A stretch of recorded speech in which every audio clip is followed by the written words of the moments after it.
আসসালামু আলাইকুম রহমতুল্লাহ বারাকাত। হুজুর সাল্লাল্লাহু আলাইহি সাল্লাম ইরশাদ ফরমান, লা তাজমাউ উম্মতি আলা দলালাতি, আমার উম্মত ভুলের উপর বা গুমরাহির উপর একমত হবে না।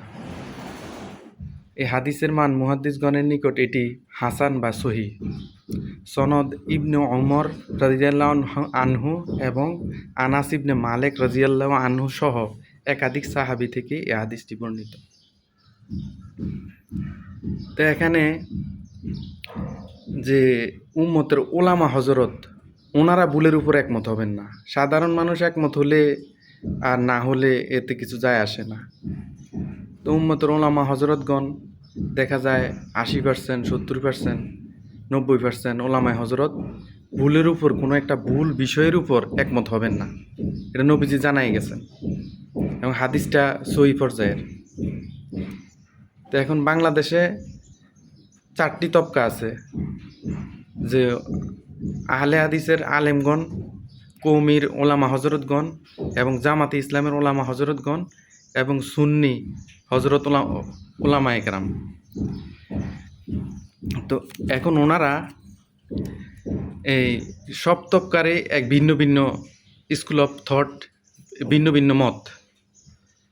তো এর মধ্যে কয়েকটা বিষয় নিয়ে ওনারা ভিন্ন মত পোষণ করেন। তো সাধারণ মানুষ কোন দিকে যাবে? সাধারণ মানুষ বলে যে আমাদেরকে এক একজন এক একটা বলে, আমরা কি করব?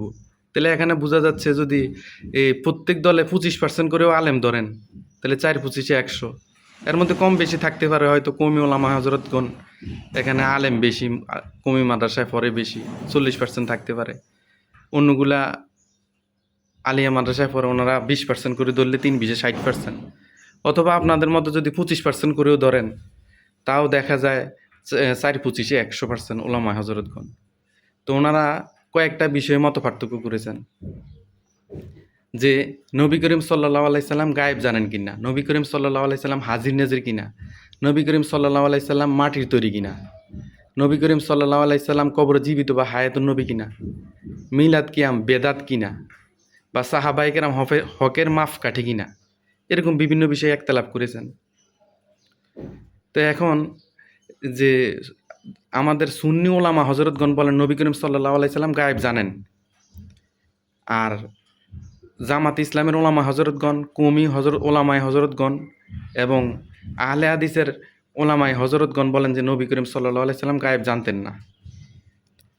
এটা বিস্তারিত পরে আলোচনা করা যাবে। তবে এই যে 3 তবকা, 75% ওলামায় হজরতগণ বলতেছেন যে নবী করিম সাল্লাল্লাহু আলাইহি সাল্লাম গায়েব জানতেন না।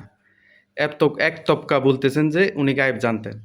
তো সাধারণ মানুষ এটাতেও বুঝতে পারে যে নবীজি যেহেতু বলছে উম্মত গুমরাহির উপর একমত হবে না, তাইলে এটা কোন দিকে কারা সঠিক আর কাদের এটা ভুল হতে পারে। সবারই দলিল আছে, সবাই কোরআন থেকে দলিল দেয়, হাদিস থেকে দলিল দেয়। 2 নম্বর, নবী সাল্লাল্লাহু আলাইহি সাল্লাম হাজির নাজির কিনা। এখানে আমাদের সুন্নি ওলামায়ে হজরতগণ বলেন যে নবীজি হাজির নাজির। আর অন্য তবকা, 3 তবকা, যেমন জামাতে ইসলাম, আহলে হাদিস এবং কওমি হজরত ওলামায়ে কেরাম বলেন যে না, নবীজি হাজির নাজির না, আল্লাহ তাআলা হাজির নাজির, আল্লাহ তাআলা সব জায়গায় বিরাজমান। এরপরে নবী করিম সাল্লাল্লাহু আলাইহি সাল্লাম আমাদের মতো মানুষ কিনা, মানে মাটির তৈরি, নূরের তৈরি। এখানেও সুন্নি ওলামায়ে কেরাম বলেন যে নবীজি মাটির তৈরি, নূরের তৈরি, উনি আমাদের মতো না।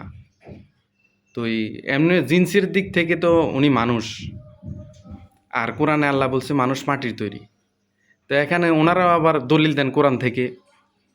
তো আমি কে সঠিক কে ভুল এটা বলতেছি না, যে সাধারণ মানুষ যাতে কিছুটা বুঝতে পারে যে এখানে জামাত ইসলামের ওলামায়ে হজরতগণ, কওমির ওলামায়ে হজরতগণ, আহলে হাদিসের ওলামায়ে হজরতগণ বলেন যে নবীজি আমাদের মতোই মানুষ, এবং ওনারা বলেন যে উনি মাটির তৈরি। যদি মাটির তৈরি এই আলোচনা নাও করে, তো উনি বলে যে উনি মানুষ, আমাদের মতোই মানুষ, তবে মর্যাদায় ফেরেশতারও উপরে, আল্লাহর পরে সবচেয়ে সম্মানিত, কিন্তু জিন্সের দিক থেকে মানব জাতি। এরপরে নবী করিম সাল্লাল্লাহু আলাইহি সাল্লাম কবরে জীবিত কিনা। তো ওলামায়ে হজরত, সুন্নি ওলামায়ে হজরত বলেন যে নবী করিম সাল্লাল্লাহু আলাইহি সাল্লাম নবী, হায়াতুন নবী। কওমি হজরত ওলামায়ে কেরাম বলেন যে হায়াতুন নবী, এবং এই 2 তবকা। আর জামাত ইসলামের বাইরা, কিছু বাইরা বলেন যে না, নবীজির ইন্তেকাল হয়ে গেছে। আর আহলে হাদিস শায়েখরাও বলেন যে নবীজি কবরে জিন্দা নাই,